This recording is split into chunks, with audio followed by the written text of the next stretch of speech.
Good morning, my name is Claire O'Brien, and today I'll be presenting my ePortfolio using a blog off of Wix. So here's the home page. Thank you for visiting. This just explains that each artifact I'll be presenting today has a brief description. So if you go over here to artifacts, you can see the 10 I have listed here. I'm only going to go through a few just for time's sake, just to see the different artifacts that I created. So the first one I'm going to show you is a timeline. So I used Tiki-Taki for this, and here's just an explanation of what I did to go about making it. Here's some strengths, weaknesses, and tips, and if you click on this here, it brings you right to the timeline that you can see that I made. Exit out of that and you go down here. I'm going to go ahead and show you this constructivism screencast. So for the screencast, I used Screencast-O-Matic.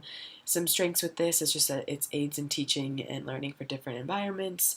The weakness is that it's no full screen recording, and just a tip is just to plan out what you're going to say before starting a screencast. But if you click here, it brings you right to my YouTube. The first learning theory and the audio obviously works for a screencast. So next I'm just going to show you Photoshop. Here you can see the images I created with Photoshop, some steps to go about doing so. Some strengths is that it can just turn ordinary photos into a work of art through, image manipulation and color manipulation. A weakness is that it can be pretty challenging and overwhelming tool for beginners, so you have to spend some time learning the software before you begin using it.